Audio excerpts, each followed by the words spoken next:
At Grainger, we're for the ones who specialize in saving the day and for the ones who've mastered the art of keeping business moving. We offer industrial-grade supplies for every industry with same-day pickup and next-day delivery on most orders, all backed by real people ready to help. So you can get the right answers and products right when you need them. Call, click Grainger.com, or just stop by. Grainger, for the ones who get it done. Okay, round two. Name something that's not boring. A laundry? Ooh, a book club. Computer solitaire, huh? Ah, sorry, we were looking for Chumba Casino. That's right, ChumbaCasino.com has over 100 casino-style games. Join today and play for free for your chance to redeem some serious prizes. ChumbaCasino.com. No purchase necessary. Void where prohibited by law. 18+. Terms and conditions apply. See website for details.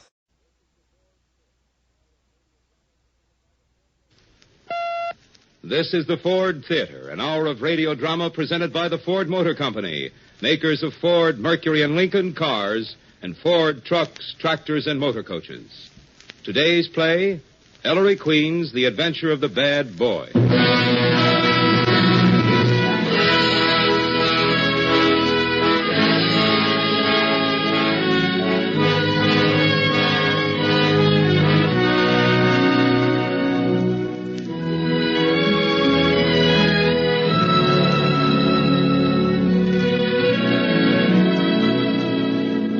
Good afternoon, ladies and gentlemen. Howard Lindsay speaking. Welcome to the Ford Theater, which begins today its second calendar year. During 1948, if you care to join us here each Sunday afternoon, you will encounter at this hour just about every sort of dramatic entertainment possible to radio. In the Ford Theater, the play's the thing. And in choosing plays, the management aims at quality, contrast, and variety. Last week, an original radio comedy. Next week, a great motion picture adapted for radio. And this week, mystery. This week, the Ford Theater presents The Adventure of the Bad Boy by Ellery Queen.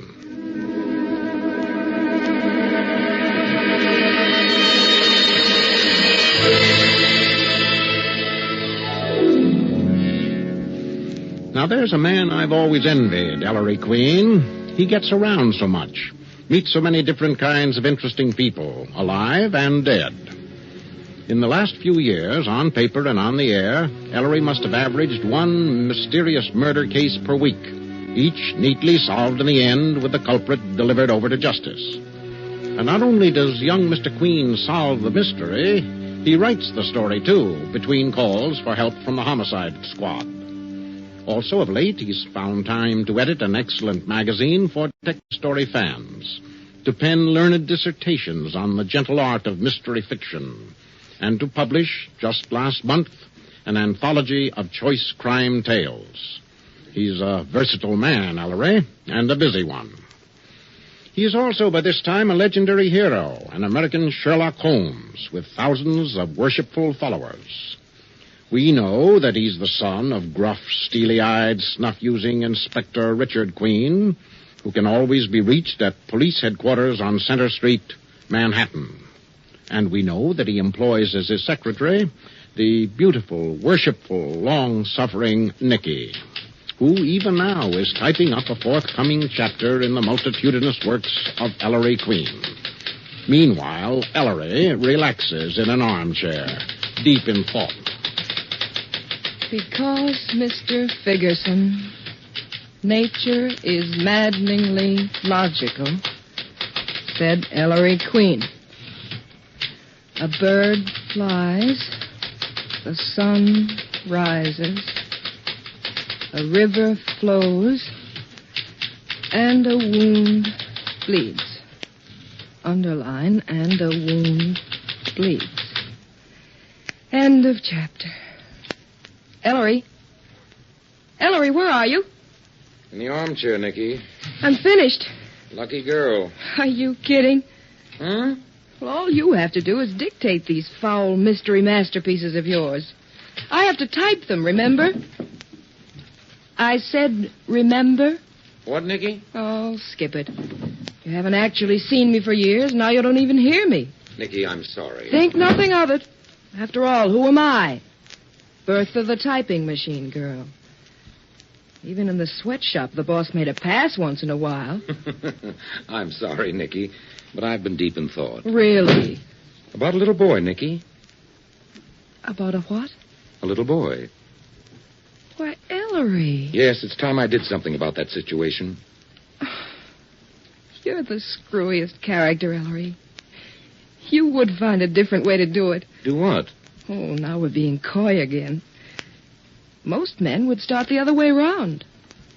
With the little boy's mother. A very nice woman, I'm told. Why, thank you.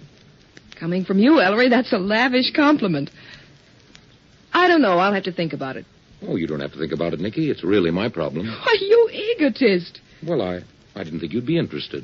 Ellery, why do you think I've held on to this thankless, frustrating job all these years? Interested? The first thing we'll have to do is tell your father. Dad? Oh, no, Nikki, not quite yet. Not yet? Why keep it a secret from the inspector? Because I'm not familiar with all the facts, Nikki. Facts? Yes, it might not even be a matter for the police at all. Police? Yes, I'll know more about it as soon as Dr. Melton gets here, which, incidentally, ought to be any minute now. But Ellery, Nikki, would you clear away all this truck? Of course, if you want to sit down on it, I'll be very glad to have you make notes. Ellery Queen. Exactly what little boy were you talking about? Bobby Hayes. Bobby Hayes, hmm? And the nice woman? Bobby's mother, of course. Frances Hayes. I see. You fiend! Why, Nikki, what's the matter? No, nothing. Nothing at all. No, don't you dare come near me. I don't seem to follow this at all. Oh, of course. You don't know a thing about this case, do you? And here I've been talking as if you knew all about it. Yes. Ha, ha, ha. Well, you just sit right down here by the fire, and I'll tell you the whole story. That is, if you'd like to hear it, Nikki. Oh, I'm simply fascinated. Well, to begin with, I first got to know about it when Dr. Melton phoned me. And he got the story from the principals. His landlady, Sarah Brink, a spinster, who owns a small apartment house in Greenwich Village. And Sarah Brink's unfortunate sister, Frances Hayes. Mrs. Hayes and her little boy, Bobby, who's 8, live with Sarah Brink. I think it was 4 nights ago that it began.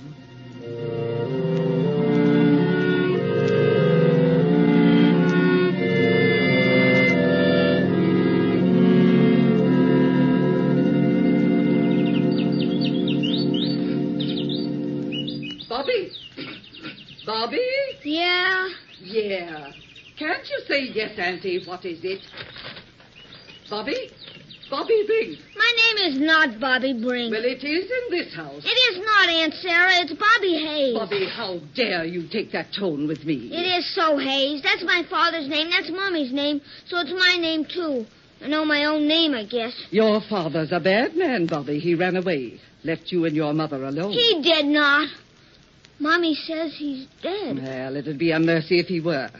At least you and your mother'd have his insurance. Insurance? What's that, Aunt Sarah? Never you mind.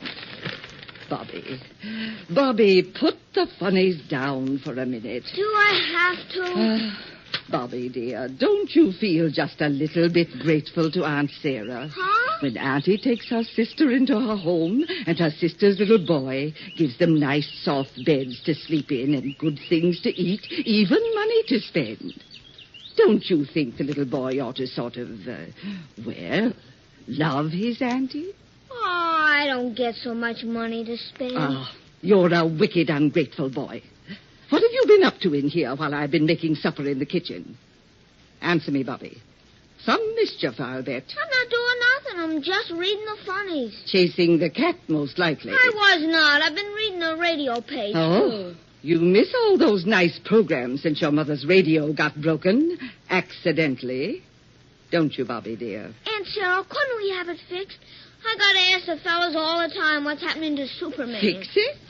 Now, Bobby, listen to me. How would you like Aunt Sarah to buy you a nice new radio? Maybe a television set. Just for you. Gee, Aunt Sarah, would you? Wow. Well, maybe. If you gave me a real big kiss once in a while, Bobby. Who's there? Francis, is that you? Yes, Sarah. Oh, Bobby, son. Hi, Mom. Wow. Superman, that's some hug. Darling, what did you do today, huh? Oh, something wrong, Sarah? Yes, he was a bad boy, Francis, as usual. I declare I don't see why you don't... You're always snitching. Bobby. Mom, I played with the fellas in the park, and a cop chased us just because we were climbing an old tree. Well, you might have fallen, dear. And that's not all. Yeah, snitch some more, Aunt Sarah. I threw a rock, Mom. Oh, Bobby, you did. Just a little hunk of rock. Couldn't have hurt nobody. And it just happened to break a window. There, Francis. Are you satisfied now? Oh, that was wrong, Bobby. And I've told you so many times, you mustn't talk to your Aunt Sarah this way.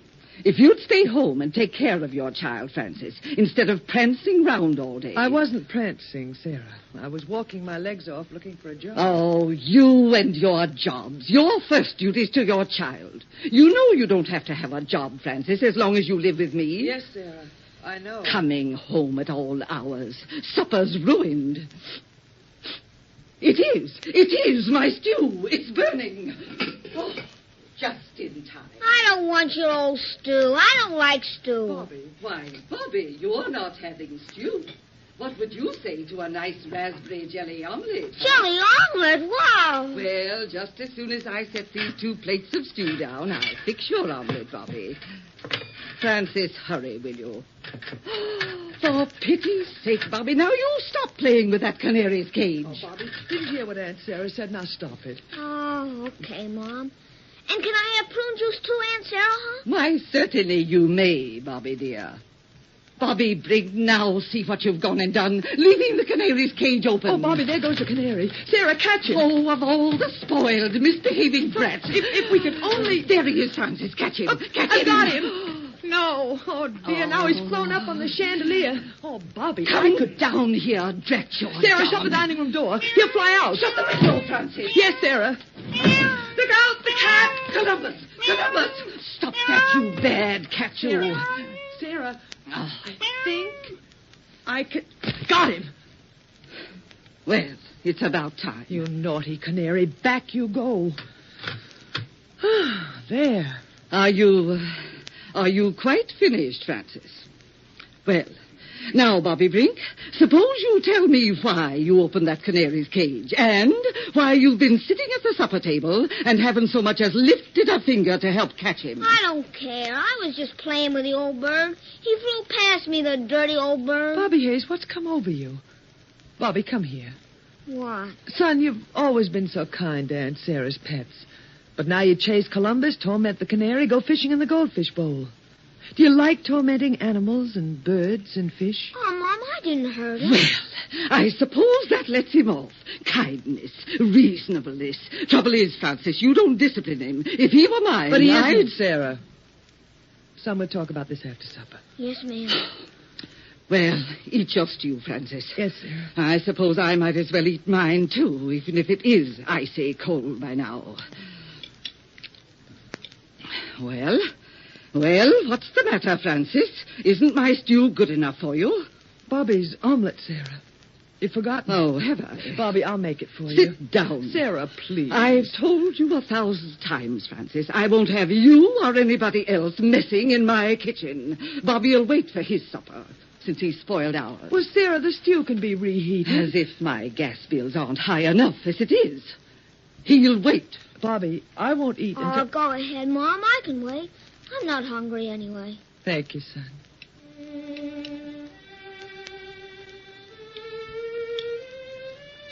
Every time we sit down to eat, that awful fiddling starts.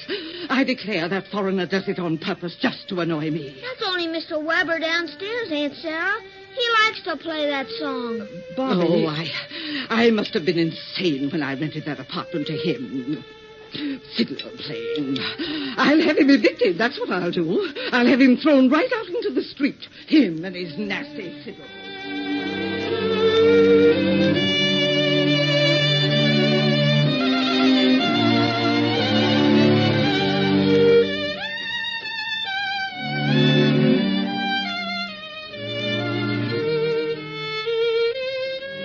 Well, don't stop there, Ellery. What happened then? Then, Nicky, they finished their supper. Sarah Brink made Bobby a jelly omelet, which he devoured with great relish, while his mother began to clear the table.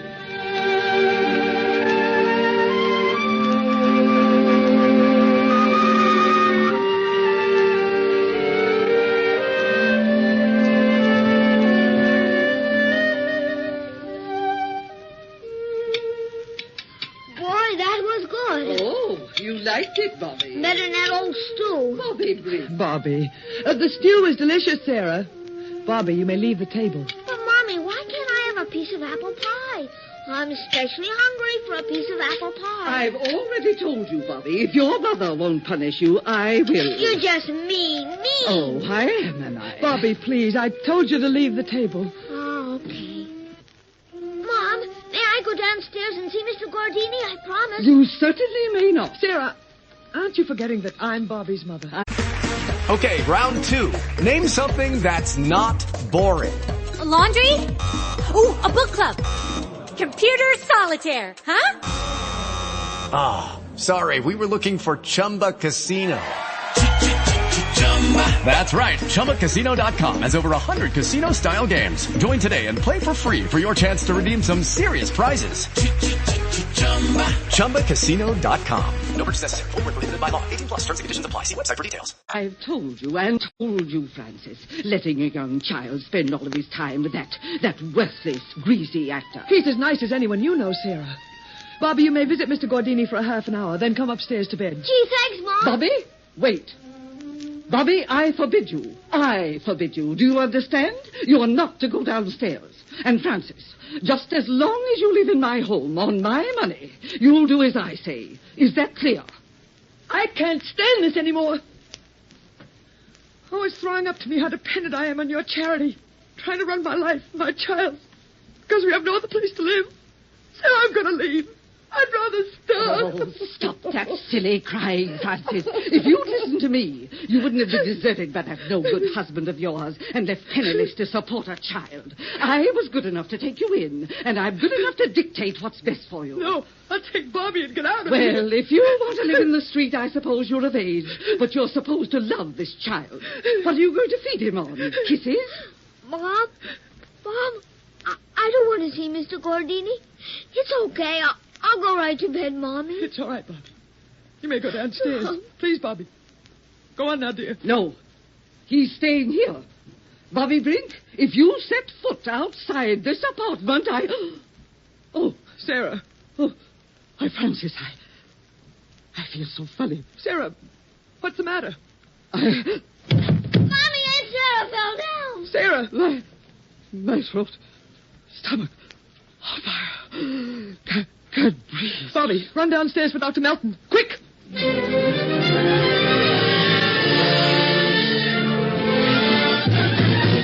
Attempted poisoning. I'm afraid so, Nicky. Curious case. Not that I condone it, but it seems understandable. What an old bat.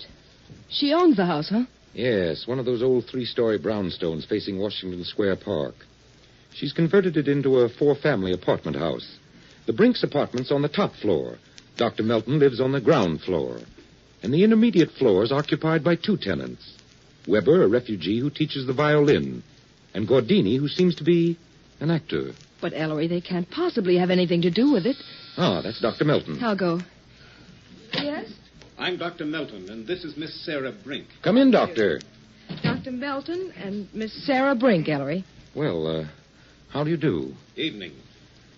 Miss Brink's the patient I phoned to you about, Mr. Queen. Easy now, Miss Brink, please. Here's a chair. Thank you. Sit down, Dr. Melton.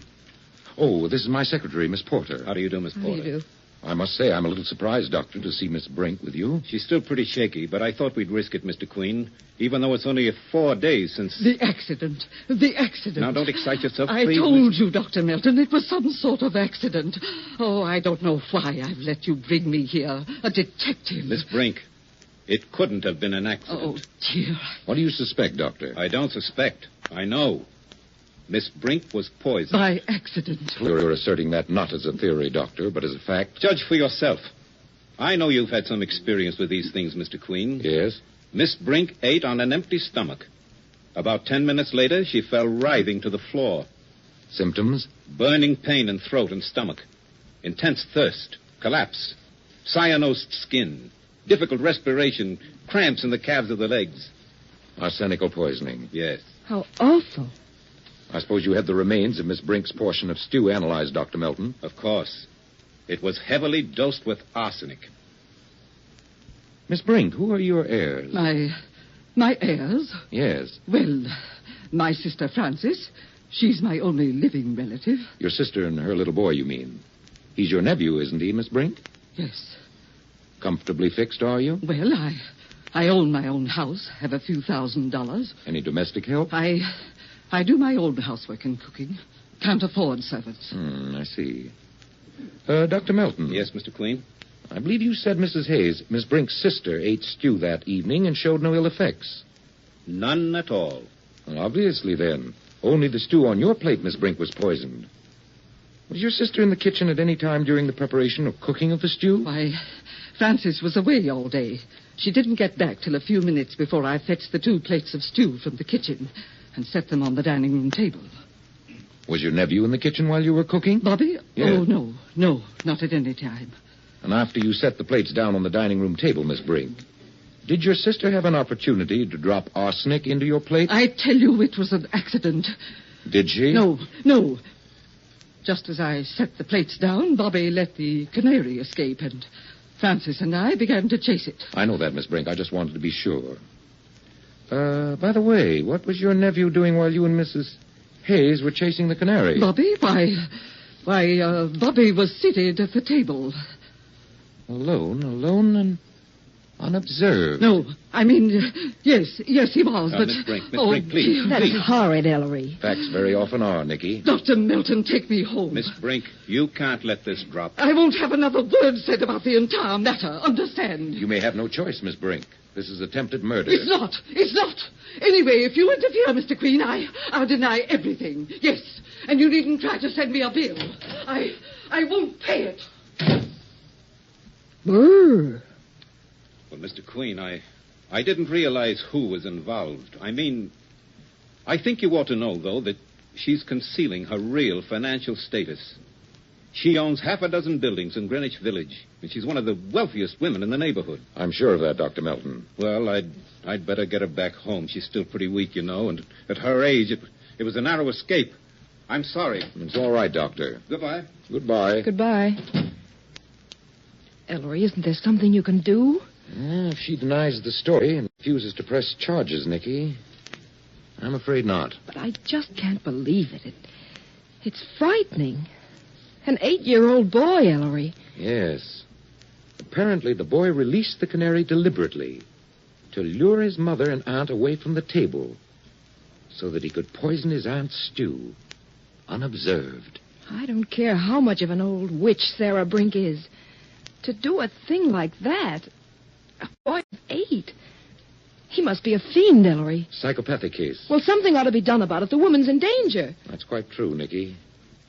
Unsuccessful poisoners usually repeat. Nikki, what kind of stew did Sarah Brink say she cooked that night? Kind of stew? Yes. I don't know, Ellery. I don't think she said. Oh, careless of me. I should have asked her. Well, about all we can do, Nikki, is to try to interest some social service agency and hope for the best. Hand me the phone, will you?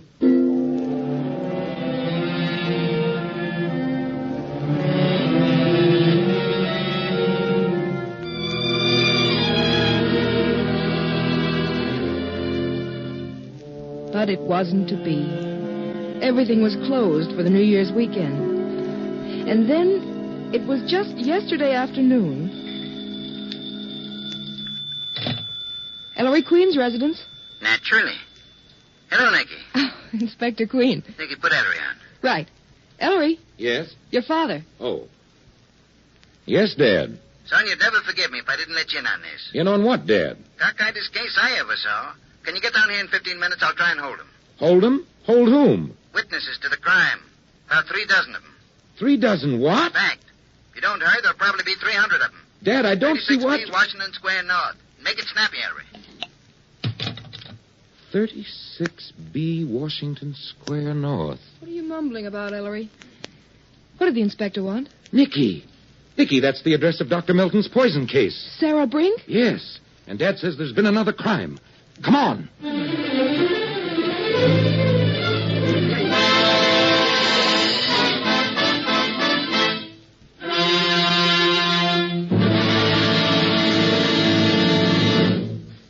Three dozen witnesses. And Inspector Queen, usually the coolest cop between the Battery and the Bronx, is in a state of considerable excitement. We'll meet the witnesses and Queen the Elder in Act 2, along with Sergeant Veely and a quorum of suspects. In the meantime, and in the intermission, we'll meet with Kenneth Banghart, who speaks for the Ford Motor Company. Ken? Among the hardest working and most respected people in our nation are the country doctors. The men and women who bring healing knowledge and skill to even the most remote farms and homes. Day after day, in all kinds of weather, they make their rounds through forests and mountains and deserts, going wherever they're needed. And because their work is so important and their travel is frequently difficult, the Ford Motor Company is proud that so many doctors prefer to drive Ford cars. One of these is Dr. H.F. Lawson of Crossville, Tennessee. The people who live and work in the hills around Crossville know Dr. Lawson very well.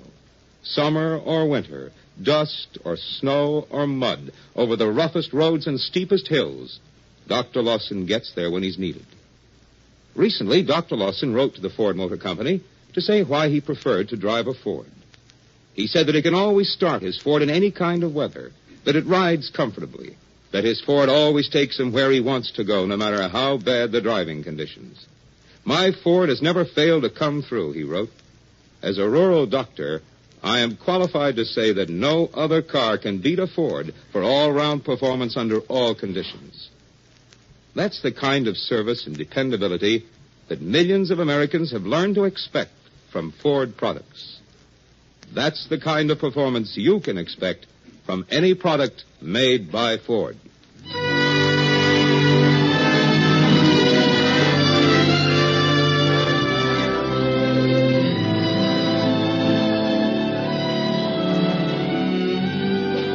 Act 2 of The Adventure of the Bad Boy will be presented after a brief pause for station identification.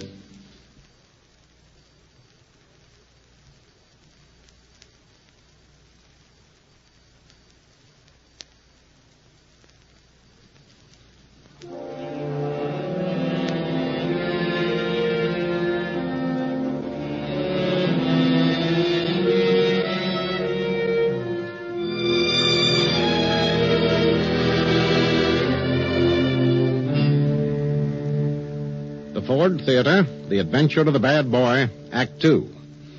Our intermission turned out to be just long enough for Ellery Queen and Nikki to hail a cab, hop into same, and head for 36B Washington Square North, the scene of the crime. We picked them up as they swing around the lower Fifth Avenue corner of Washington Square.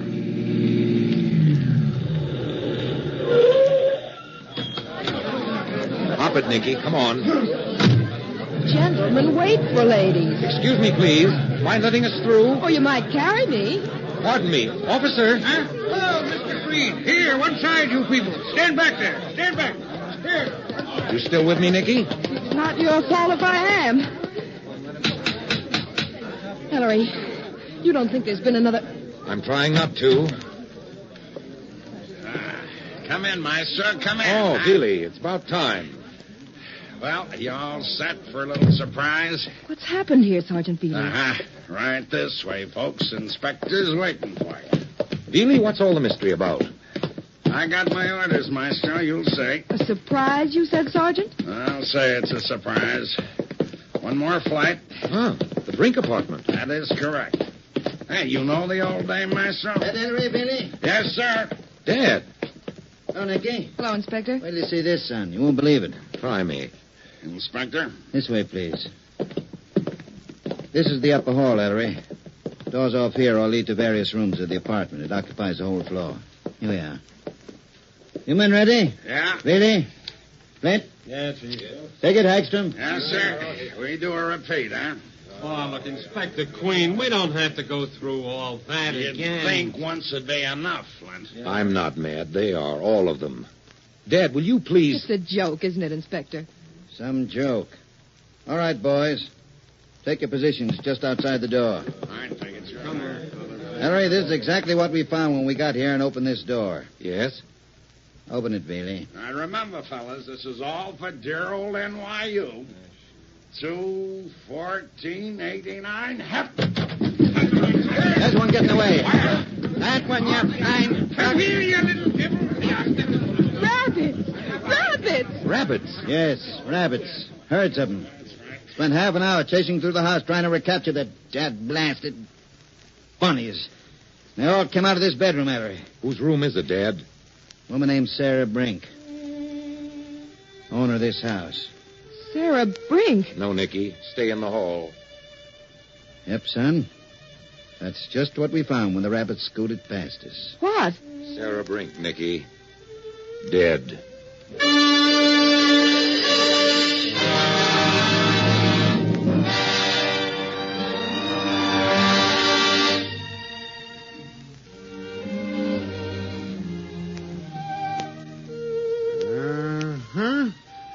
Yeah. Now, let's see. And the appearance of these bedclothes, Doc, looks like there was a struggle. Sure there was a struggle, Inspector, with old man Death.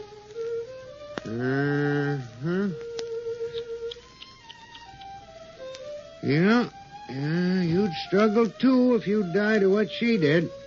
Now, let's see. Well, what was it, you... Judy was boring. Hello. Then Judy discovered ChumbaCasino.com. It's my little escape. Now Judy's the life of the party. Oh, baby, mama's bringing home the bacon. Whoa, take it easy, Judy. The Chumba life is for everybody. So go to ChumbaCasino.com and play over 100 casino-style games. Join today and play for free for your chance to redeem some serious prizes. ChumbaCasino.com. No purchase necessary. Void where prohibited by law. 18+ terms and conditions apply. See website for details. Okay, round two. Name something that's not boring. A laundry? Ooh, a book club. Computer solitaire, huh? Ah, sorry. We were looking for Chumba Casino. That's right. ChumbaCasino.com has over 100 casino-style games. Join today and play for free for your chance to redeem some serious prizes. ChumbaCasino.com. No purchase necessary. Void where prohibited by law. 18+ terms and conditions apply. See website for details. A mechanic. Nah, Dick, your blood pressure. Say, this is a fine time for a fiddle to be scratching. Yeah, who's that? Some fiddle teacher that lives downstairs named Weber. Well, Prouty? Oh, it's no use, Inspector. The family lunched on rabbit stew today, Yes, and right after lunch, the old girl came in here to lie down for a nap. Had some victuals in her stomach, I'll bet, before she ate that stew. Otherwise, she'd have passed out at table. Well, gentlemen, it's arsenical poisoning. Ah. Well, if it ain't the maestro. I was beginning to think we weren't speaking, Ellery. Yes, sir. Arsenical poisoning. You're positive, Dr. Prouty? Sunken features, cyanose skin, irritation of eyelids, and skin eruption. There can't possibly be a mistake. Doubt, my boy, is the deity of science. But in this case, I'd stake my professional reputation it was arsenious oxide. White arsenic. Better do an autopsy right away, Prouty. Make sure. Naturally. Runch's test will do the trick. She'd have been luckier if she'd been born a rabbit. Arsenic won't kill them. They're immune. Okay, call the wagon. On the way, Doc. And here's your removal order. What's this? What's what, son? This top hat on Sarah Brink's night table, Dad. Oh, you've spotted it, Ellery. What was she, a male impersonator? Interesting, huh, Maestro? Well, I'll be. Observe, I have nothing up my sleeve. I insert my right hand in the hat. Hocus pocus, open sesame, till Erlenspiegel, presto, a rabbit. Very interesting. So what? Merely one bunny too scared to run away when you boys opened the door, Sergeant. Took refuge in this silk tupper. Top hat and rabbits. The murder must have been committed by a magician. What'd I tell you, Veely? Maestro, you threw me. You threw me. Walk over that buck. Oh, here, Inspector. Didn't I tell you you'd say that, Veely? I bet you framed me. Oh, but, Dad, I wasn't serious. Well, I am. She was poisoned by a magician, all right. I've got him in the living room right now, under arrest. You mean there's actually a magician mixed up in this? Oh, of course. The actor. Uh-huh. Lives downstairs across the hall from Weber, the violin teacher. The vaudeville magician, Maestro, calls himself Gordini the Great. I want to see him.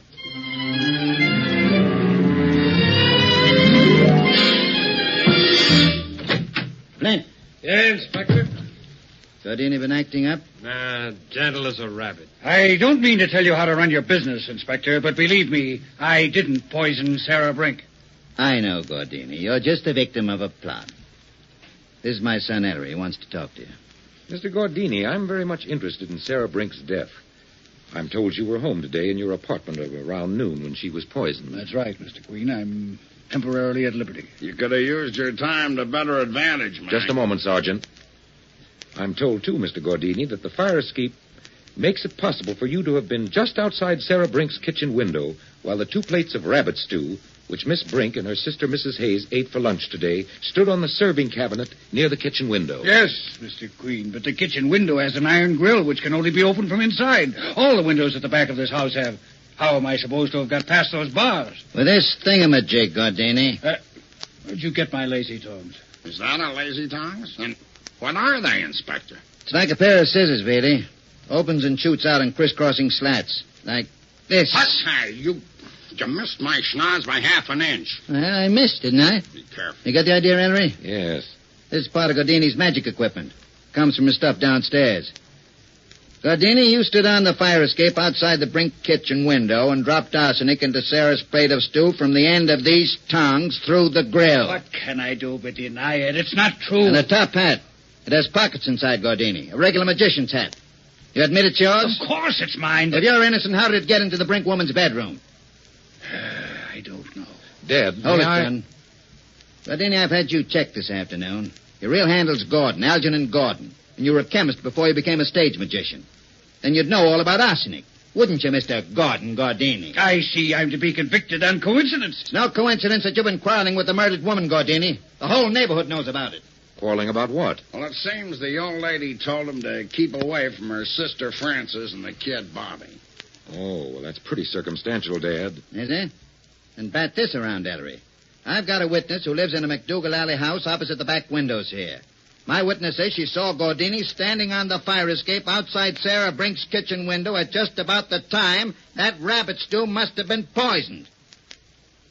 Is that true, Gordini? Yes, Mr. Queen, I was there, but I was, snooping. Why? I'd rather not say. Pretty lame, Gordini. That's the best you can do. Dad, there's one fact you've overlooked that punches a pretty big hole in your Gordini theory. What's that, son? Frances Hayes had stew for lunch today, too, didn't she? Yes. She wasn't poisoned, was she? No. But both plates of stew, you say, the one which Sarah ate and the one which Frances ate, were on a serving cabinet near the kitchen window, accessible to Gordini on the fire escape through the lazy tongs. How could Gordini have known which plate was Sarah's? Yes, how could I have known? Maestro's got something there, Inspector. Yes. As for Gordini's top hat being in Sarah's bedroom, Bobby Hayes told me he brought it there this morning. Yes, I'd forgotten that. That's quite possible. Bobby often plays with my paraphernalia. Furthermore, the rabbits aren't Gordini's. They were Sarah Brink's. She sometimes fed them in her room.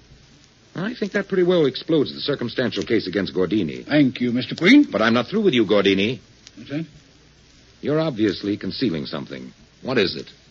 I don't know what you mean. Gordini, I think you know who poisoned Sarah Brink. Do you? You do, don't you? No talkie.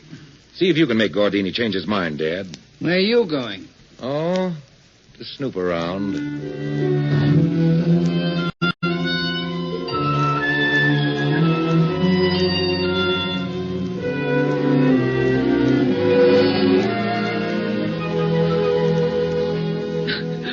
I knew something horrible would happen in this house. I knew it. Oh, Mommy. Mommy. Please, Mrs. Hayes, you've got to control yourself. Yes. Son, it's all right. Don't be frightened, baby. Aunt Sarah's just gone away, Bobby. Oh, she's dead, Mom. Bobby. Who's that? It's probably an officer. Come in. Oh, Nikki. Ellery. Well? Glad you're with Mrs. Hayes, Nikki. Hi, Bobby. Hi. Miss Porter's been a great help, Mr. Queen. You are a real detective? Well, sometimes I wonder, Bobby. Mrs. Hayes, all the pets in this house, canary, cat, goldfish, they were your sister Sarah's, weren't they? And the rabbits, too, Mr. Queen. Oh, yes, the rabbits. I assume she didn't quarter them in her bedroom permanently. Where did she usually keep them, Mrs. Hayes? In the backyard. In a real rabbit hutch. That's so, Bobby? Yeah. Sarah... Mrs. Hayes, who fed them? Sarah wouldn't let anyone else take care of... You remembered something, Mrs. Hayes? Yes. Sarah had an argument last week with Mr. Weber. She caught him feeding her rabbits in the yard. Boy, did she tell him off. Weber. Must be Weber playing the violin now. Excuse me. Sergeant. Yeah, Maestro? Have Weber brought up, will you? Now, that's constructive. Anything to stop that fiddle. Oh, Mrs. Hayes, you had rabbit stew rather often, didn't you? At least once a week. Sarah was very fond of it. She killed her own rabbits. They were multiplying so rapidly. I don't like rabbit stew. Yeah, and Mom doesn't either. She only ate it because Aunt Sarah made her. Bobby. Just after your sister brought the plates of stew into the dining room for lunch today, Mrs. Hayes, did anything unusual happen? Unusual? Well, I don't think I... Well, like the escape of the canary last week. Oh, you mustn't think Bobby's a bad boy, Mr. Queen. He's just mischievous, like most boys of his age, and he didn't mean to do anything. Then something did happen at lunch today. You can tell him, Mom. I pushed over the fishbowl. Oh, Ellery. Sorry, Nikki. And while your mother and aunt were rescuing the goldfish, Bobby, what were you doing? Sitting at the table. Aunt Sarah was yelling at me. She said just for that I couldn't have chocolate cream pie. I'm glad she's dead, old yeller. Bobby, you mustn't talk that way about... Here, come on. Well, Inspector, Sergeant. Dr. Melton and Herr Weber. What's this now, Ellery? Oh, we've just been chewing the fat in here, Dad. Mr. Weber, you're the violinist we've been hearing all afternoon? Yeah. Mrs. Hayes, I'm terribly sorry about your Schwester, Miss Brink. I hear what happens. If you're sorry, why have you been playing your violin? With my sister lying dead up here. Aber das ist doch, how do you say, sad music, Mrs. Hayes. I have sad feelings. I play sad music. What I am, from where I come, it is all sad. Everything. Everyone. Even here, I cannot forget. Mr. Weber, I understand you fed Sarah Brink's rabbits last week. Yeah, mit lettuce. And she was very angry with you. That's so. I sit in the backyard, thinking of Köln, Stuttgart, Zwickau. I play my violin. I lay it on the bench, I feed the bunnies. Miss Brink, she comes out, she takes my violin, she breaks it in little pieces. She is like a crazy woman. That is my good violin. The other, the one I play now on, that is not so good. Sarah had a vile temper. I'm sorry, Mr. Weber. I didn't know about that. Natürlich. I want she shall pay for my instrument. I am poor. But she says no. I should move. Also, I move. Tomorrow. Herr Dr. Melton, he is moving also. Oh, really? That right, Dr. Melton? Yes, as soon as I can find new quarters in this neighborhood. Why are you moving, Doctor? Well, my patients are all pretty poor, Mr. Queen. They don't pay very well. I've been behind in my rent.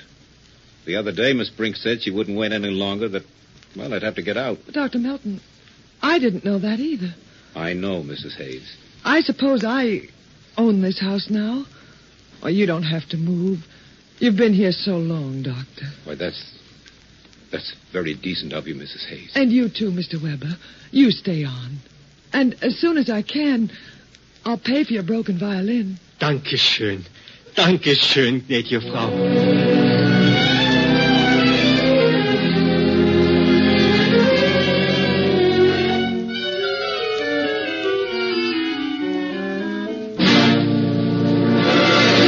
Blast it. What, Dad? This racket is 1 part luck and 99 parts waiting. Reports. Where are they? Why, Inspector, you ought to be ashamed of yourself. Kicking that cat. Here, puss, don't let the nasty old man hurt your feelings. Cats, goldfish, canaries, rabbits, regular zoo. Don't look at me that way, Nicky. I didn't kick the confounded beast. I didn't know he was there. There, he's apologized, Puss. He's a nice, nasty old man. Harry, what's the answer to this blasted riddle? If Gordini didn't poison the stew... I've got a notion, Dad. Just the vaguest notion. Oh, the great man has a notion. Imagine that, Puss. Suppose it'll ever grow up to be a great big idea. Hey, who swiped my gun? What, Billy? My gun, Inspector, my rod. Somebody lifts it right out of my holster. Was it one of you? Come on. Was it? Why, Sergeant, I'm ashamed of you. You better find it, Bailey, before it turns up on the scene of a crime. It wasn't one of you? No. I'll never hear the end of this. That's the funniest thing. Oh, where's my handkerchief? That's funny. I'm sure it was in my bag. Your handkerchief missing, Nicky? No, Ellery, my compact. Why, it isn't here. What's this now? You'd better take a look at yourself, son. My fountain pen. It's gone. Hey! My snuff box. What? Inspector. Oh, Flint, what is it? Well, Doc Prouty just phoned from the morgue. He said something about submucous hemorrhages showing up in the PM or something. Anyway, the old dame died of arsenic poisoning, he says. Well, that's progress. Flint, when knew that? Well, there's a report from the city toxicologist, too. You know that white stuff looked like flour we scraped up from the floor of the rabbit hutch? Dad, you found a white powder in the backyard rabbit hutch? Sure, son, before you got here. So what, Flint? Well, the toxicologist says that's arsenic, too. Arsenic in the rabbit hutch? Why didn't someone tell me? Hey, Inspector. Huh? Oh, it's you again. Yeah, I found my gun. You did, Sergeant? Where? On the downstairs hall table. My gun and your snuff box, by the way. Oh, give me that. Uh-huh. Thanks. You didn't find a compact by any chance, Sergeant? I sure did. Is this yours, Miss Porter? Well, thank you. And don't tell me, Maestro, this fountain pen is yours. Yes, Sergeant. Thanks. They were all on the downstairs hall table, huh? Something awful funny around here. Someone swiped something from each one of us. Leaves them in plain sight to be found. Thief who returns his loot. But if he didn't want the stuff, why in time did he steal it in the first place? That's it. What did he say? Huh? What, Ellery? The key to the whole case. Ellery, you mean the one who stole Yes, it? Nicky. The key to the whole case.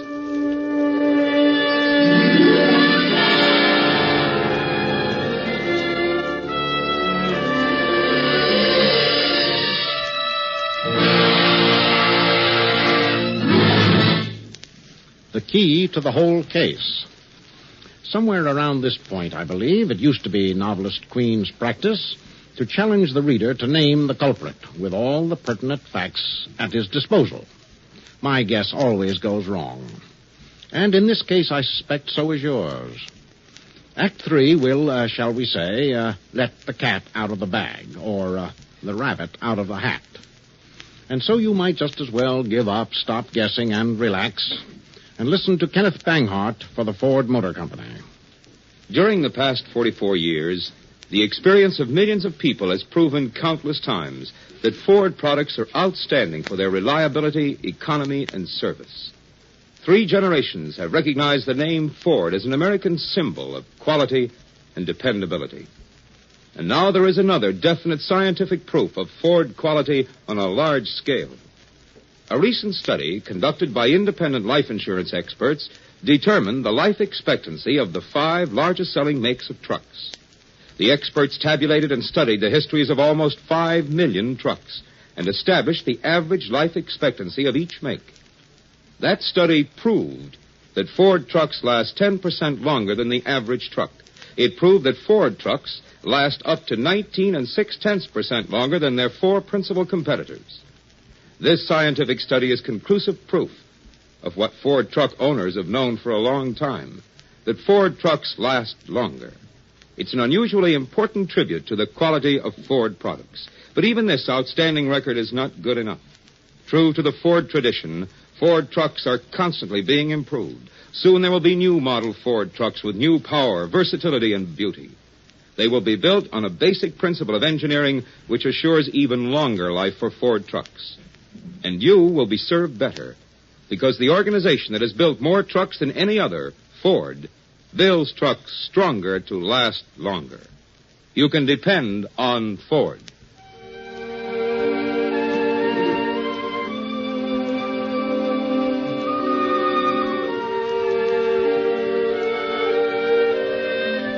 As the previous act ended, you will recall, Ellery Queen had just discovered the key to the whole case, to which, as our curtain rises once more, Nikki makes reply. You know, Ellery, you're the most exasperating man alive. You mislead people. Me, for instance. What, Nikki? Oh, I know you're not listening. You never do. You make people think things, then it turns out to be something entirely different. The inspector can't help himself. After all, he's your father. But someday What's this? What? This, Nikki. Oh, why do I always fall for it? An old closet. Key to the whole case. What key? No answer. The great man wraps himself in mystery. Hush, hush. Top secret. Ellery, will you come out of that closet and listen? You come into this closet and listen. Huh? Hear it, Nikki? It sounds hollow. Something funny about that wall. And this is Bobby's bedroom. Look. A sliding panel. Sort of medieval, isn't it, Ellery? No, Nikki. Simply 8-year-old boy. Bobby's sawn through the back wall of his closet. Let's see what's behind this panel. Secret passages yet. Here, give me that flash, Nikki. Flight of wooden stairs going Let's see where up. it goes. Ellery, you wretch, you've got the flash. Here, Nikki. Watch your step. Ellery, doesn't that violin of Weber's sound louder? Uh-huh. This passage apparently acts as an amplifier. Wonder where it leads. A door.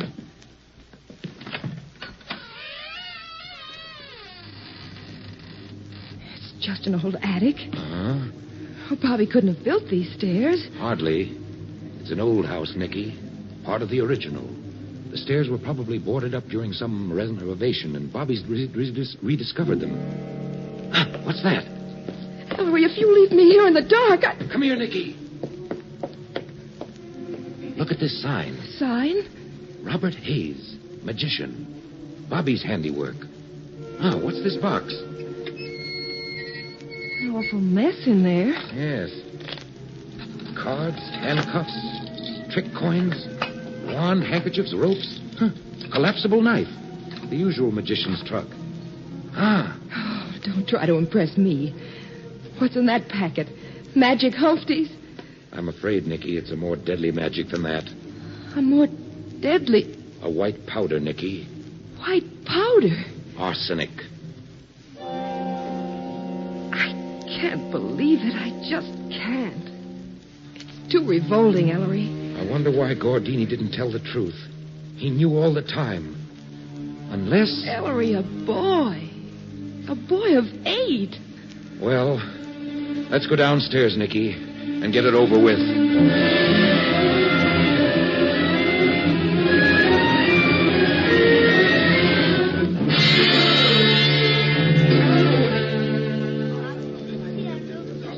Then how can you know? I've seen everything you have. I've got all the facts. They don't add up to a thing. Bad mathematics, Dad. Unless this kid, this Bobby Hayes. The kid? Oh, nuts. I'm in the wrong racket. Ellery, please do it quickly. His poor mother is so upset now. All right, let's go. We'll all be bawling in a minute. Quiet, please. Go ahead, Ellery. Just a moment, please. Bobby, dear. Hey, Mom, what are they going to do now? Why is everybody so quiet? Bobby, I want you to do something for Mother. I want you to go to my bedroom and stay there. Oh, Mom, I want to see. I never saw a real detective get his man. I want to stay. Bobby, please go. Mrs. Hayes. What? Mrs. Hayes, I'd prefer Bobby to remain here. Remain here? Queen, why don't you let the boy go? This is no place for a child 8 years old. And suppose you tell us, Mr. Gordini, who poisoned Sarah Brink. Tell us, and I'll send Bobby away. No. I don't want to go away. Why won't you tell us, Mr. Gordini? Because I've got no proof. You wouldn't believe me. I see. Gordini, when you were on the fire escape... Bobby, you and Mr. Gordini are great pals, I take it. Bobby, be quiet. Oh, Mom. Sure, Mr. Queen, we're just like that. And Bobby's at the age, Gordini, when he's most susceptible to the fascinations of secret passages, sliding panels, and magic. Right, Gordini? You've been teaching Bobby magic, haven't you? You ought to see all the tricks Mr. Gordini showed me. Bobby, don't say anything. And when Mr. Gordini showed you all these marvelous magic tricks, Bobby, just what did he tell you? That I had to practice all the time. Practicing is the way you get to be a great magician. And Sergeant Veely's revolver, Bobby, my fountain pen, Inspector Queen's snuff box, and, Miss Porter's compact. When you took them from us under our noses, Bobby, you were simply practicing, weren't you? Oh, no. Bobby stole things. Oh, Mr. Queen, he couldn't have. He's only a boy. He didn't know what he was doing. I did too, Mom. Only I wasn't stealing them. I left them right in the downstairs hall table, didn't I? That's how I knew it was you, Bobby. I just wanted to see if I could, Mr. Queen. That's not stealing. Bobby. Mommy, I didn't steal. I didn't steal. Ellery, get it over with, will you? And, Bobby, you took that packet of white powder, too, didn't you? White powder? And hid it in your attic hideout. Bobby, don't answer. Let the boy answer, Mrs. Hayes, please. Bobby? Mr. Gordini told me to look for packages of white powder, like flour, he said, and to take them and give them to him as soon as the coast was clear. But that one in the attic, I didn't get the chance, Mr. Gordini. I was going to give it to you, but Bobby, don't say any more. Why not, Gordini? What is this, Ellery? Bobby, what else did Mr. Gordini tell you to do? Nothing. He didn't tell me nothing. Bobby, you can tell me. Because I know. You do? Yeah, sure. You're a detective. Detectives know everything. But I promise not to tell. Well, then suppose I tell you, Bobby, and then it won't be breaking a promise, will it? Oh. Mr. Gordini told you there was something you had to do to save your mother's life. Isn't that right? Gee, how'd you know that? To save my life, Mr. Queen. And, Bobby... My life? You had to do that thing every time there was rabbit stew for lunch or supper, didn't you? Yes, sir. It was something fierce. I had to watch all the time. I had to save my mother's life. I don't know why, but that's what Mr. Gordini told me. No, Bobby, no. And when you couldn't do this certain thing that Mr. Gordini had told you to do, Bobby, when you couldn't do it without your mother and aunt seeing you, you were a very smart boy. You decided to distract their attention. The way magicians do when you don't want them to see their trick. That's yes, right, sir. Bobby, that's right. So last week you purposely let the canary escape. This afternoon you purposely upset the fishbowl. But why, son? For the love of Pete, why? A diversion, Dad, can only have one purpose, to mask an act. When his mother and aunt were chasing that canary last week, while they were saving the goldfish today, Bobby took the 2 plates of rabbit stew, his mother's and his aunt's, and switched them. Oh, yeah, that's right. That's what you told Bobby to do every time they had rabbit stew, Gordini. To switch the 2 women's plates. Because you knew, Gordini, you knew the secret of those rabbits. What secret, Ellery? What are you talking about, Maestro? Bobby, will you leave the room now, please? Yes, sir. I don't understand either, Ellery. Dr. Prouty said today that rabbits are immune to arsenic. So if you fed rabbits lettuce or carrots which had been dosed with the poison, it wouldn't hurt them a bit. But their flesh would become permeated with it. Then, if you made a rabbit stew, you'd be arsenically poisoned. Dad, you found arsenic in the rabbit hutch. That proved the animals were being fed the poison while they were still alive. Then they were slaughtered and cooked into a stew. And yet, only one portion of the stew was poisoned. How is that possible? Who could have controlled the preparation of the stew so rigidly that one portion was cooked with poisoned rabbit and the other with unpoisoned rabbit? Only one person. The person who wouldn't let anyone else feed the rabbits. The person who wouldn't let anyone else prepare food in her kitchen. The cook herself. Sarah. My sister Sarah. Yes, Mrs. Hayes, your sister Sarah. She obviously wasn't trying to poison herself or Bobby, who always refused rabbit stew. She could only have been trying to poison you. Oh, Sarah. Gordini, you used to be a chemist. You saw Sarah Brink sprinkle a white powder on the rabbit's food in the hutch one day. You scraped some of it up, analyzed it, saw the whole thing in a flash. And to save Mrs. Hayes' life, you got Bobby to switch plates every time the sisters had rabbit stew. And Bobby did so, never realizing the significance of his act. And so you got Sarah Brink to poison herself. But why, Mr. Queen? Why did my sister want to kill me? I have nothing. Oh, you underestimate your wealth, Mrs. Hayes. You have a boy, a son, and all your sister's possessions couldn't buy her that. She wanted Bobby. Yes, Nicky. She wanted Bobby.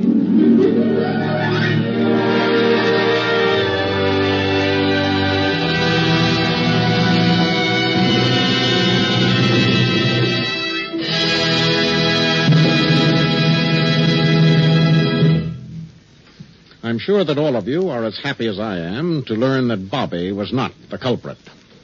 The first time I heard the play in rehearsal, my money went down on the doctor. But as I said, I'm always wrong about these things. Our performance engaged the talents of 3 members of the original cast of the Ellery Queen series. Hugh Marlowe, prominent star of the Broadway stage and motion pictures, who created the role of Ellery Queen. Santos Ortega as Inspector Richard Queen, and Ted DeCorsia once more in the part of Sergeant Bealey. Nikki was played by Charlotte Keene. Next week, Storm in a Teacup. As a motion picture, Storm in a Teacup was one of those all too rare events, a comedy of solid warmth and character, a photoplay about real people. If you join us next week, you will find, I think, that the story has lost none of its warm humor in translation to radio for the first time. Next Sunday, then, you have an appointment to meet Mrs. Honoria Hegarty, her dog Patsy, and the people they stirred into a storm in a teacup. The Adventure of the Bad Boy was written by Ellery Queen. The continuity was by George Faulkner. The original music was composed and conducted by Lynn Murray. Our editor is Howard Teichman, and the entire production was under the direction of George Zachary. The other players heard in today's broadcast were Brad Barker, Harold Deerenforth, Sarah Fussell, John Gibson, Averill Harris, Jane Houston, Ann Seymour, Walter Vaughn, and Guy Wallace.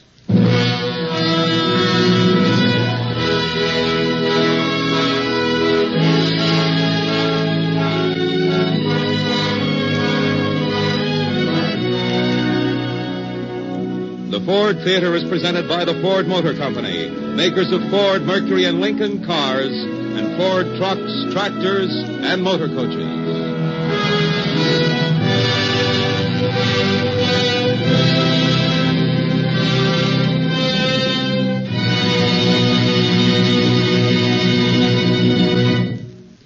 This is NBC, the National Broadcasting Company.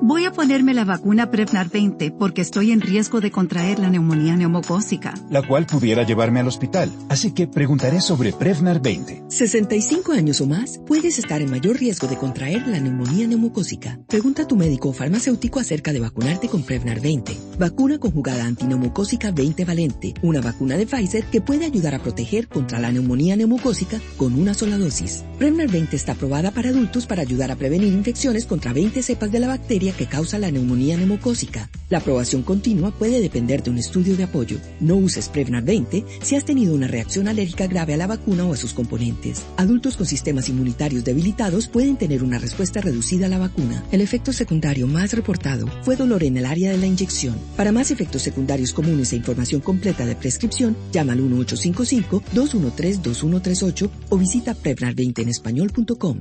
Pregunta a tu médico o farmacéutico sobre Prevnar 20.